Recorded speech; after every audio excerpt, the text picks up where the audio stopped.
Je suis pas vraiment une grande fan de cinéma français. On a eu le droit à de très bons films, bien sûr, comme le chef-d'œuvre Léon de Luc Besson, porté par l'excellent Jean Reno, des films plus légers et drôles comme La Cité de la Peur ou encore les films des Inconnus. Ainsi que des films comme N'hésite pas à t'abonner si mon contenu te plaît, ou encore N'oublie pas d'activer la cloche si tu ne veux pas rater d'autres masterclass. Des films niches mais d'une qualité insoupçonnée. Cependant, ces dernières années, il est vrai que mes attentes ne sont plus au beau fixe en ce qui concerne les créations audiovisuelles françaises. Mais il y a vraiment un secteur où la France excelle depuis toujours, et c'est le cinéma d'animation. En même temps, ça serait un comble quand on sait que l'un des pionniers de l'animation n'est autre qu'un Français, Émile Coll, Cocorico.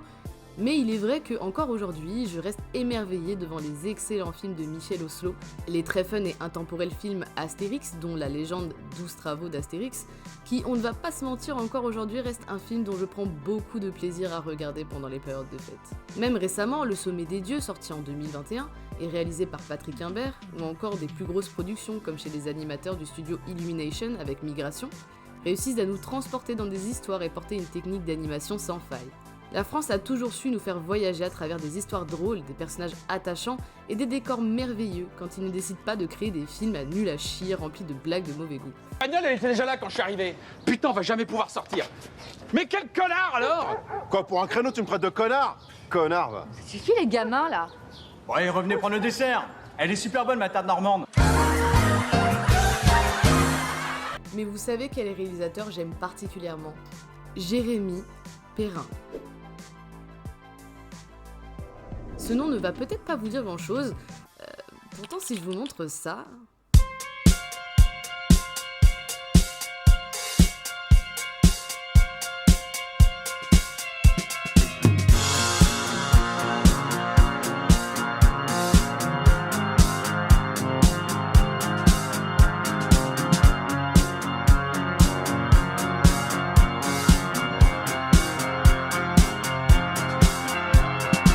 Ah, là on parle.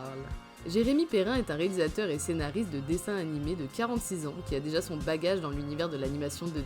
Il a toujours été poussé par l'envie de donner l'accès à une animation populaire, ouvertement adulte comme on peut le voir dans ses séries Last Man, Crisis Junk ou encore un film très récemment sorti au cinéma, Mars Express. Des créations que je ne peux que vous conseiller de regarder. Vraiment, ce sont des chefs-d'œuvre de l'animation française avec des designs monstrueux, des personnages badass et des grosses paires de loches. Mais si je vous parle de lui, c'est pas vraiment pour ses films et séries récentes. Mais pour ça, il faut retourner quelques années en arrière, en 2011. 2011 était décidément une année bien qualitative en termes de création sur internet. Jérémy Perrin s'essayait déjà dans la réalisation du court-métrage d'animation depuis quelques années. Mais vous savez ce que j'aime le plus qu'un bon film ou un bon court-métrage d'animation ? Une bonne musique illustrée par un clip de bonne qualité. Vraiment quel bonheur d'écouter une musique déjà très bien foutue et de voir le clip de cette musique nous faire voyager dans l'univers de celle-ci. Si je vous parle de ça, c'est pas par hasard. En 2011, un jeune chanteur français pas tellement connu à l'époque décide de sortir un premier album. Ce chanteur c'est Juan de Guillebon, plus connu sous le nom de Dai. Il était signé sous le label indépendant Tiger Sushi.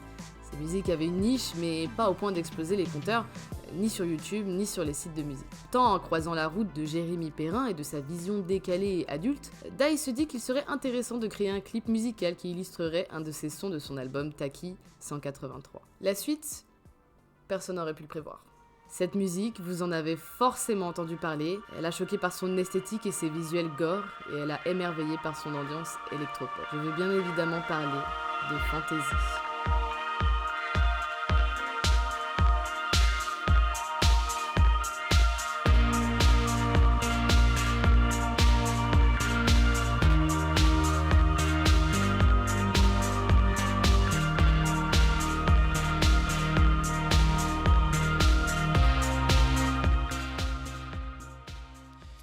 « 29 millions de vues en un an. C'est énorme. Surtout quand l'on sait qu'il n'y a pas eu de pub particulièrement autour de ce clip, que le gars à la base était vraiment pas très connu et que mine de rien, le clip était quand même vraiment barré et assez flippant pour l'époque. Le clip d'High Fantasy fut un véritable carton, que ce soit en France, mais aussi partout dans le monde. Un clip qui a pu en traumatiser plus d'un, moi y compris, mais qui surtout semblait ne pas avoir vraiment de sens. On y voit des adolescents rentrés par effraction dans une piscine municipale, Il y a 2 filles et 2 garçons. L'une des filles semble déjà être en couple avec l'un des gars, tandis que l'autre essaye timidement et maladroitement de séduire la deuxième demoiselle. On voit plusieurs plans abordant des thèmes sexuels et explicites. La jeune femme, gênée par les avances du jeune garçon, décide de plonger dans la piscine. Soudainement, son entrejambe semble bouger de manière anormale et elle remonte à la surface. Le clip fait un virage à 180 degrés. On nous dévoile le couple transformé en monstre tout droit sorti d'un Tim Burton 2.0, essayant de dévorer les 2 personnages restants. Le garçon se fait manger la bite, tandis que la jeune femme s'enfuit en plongeant dans l'eau. Elle finit par se retrouver de l'autre côté de la piscine, et ses yeux explosent devant ce qui semble être un monstre géant mystérieux. La scène de fin restait un mystère, et semblait être une volonté du réalisateur de laisser les spectateurs se faire leur propre idée de la conclusion, s'il y en avait vraiment une. Mais alors, que raconte le clip fantasy? Est-ce que c'est juste un espèce de trip gore bizarre, ou est-ce qu'il y a quelque chose derrière? Eh bien pour le coup, je pense pas qu'il faille vraiment trouver de sens à tout ça. C'est un clip érotico-gore. On pourrait théoriser le fait que les monstres seraient en fait la personnification du vice, de la peur, de l'adolescence et du sexe de plus en plus omniprésent dans nos sociétés. Que la créature de la faim serait une référence aux anciens dieux de la mythologie créée par Lovecraft, que l'on ne peut regarder sous peine de mourir instantanément. Mais en réalité, je ne vais pas affirmer que telle ou telle théorie est vraie, car le but de cette musique et de ce clip est plutôt de nous faire nous autoriser à rêver et à explorer notre imagination. Accepter que parfois la peur se cache dans les moindres petites choses qui apparaissent anodines et qui font partie des étapes de la vie. S'autoriser à prendre son temps, ne pas brusquer les choses. S'autoriser à essayer et ne jamais abandonner ses rêves, plutôt que de succomber à la réalité et de vivre avec des regrets.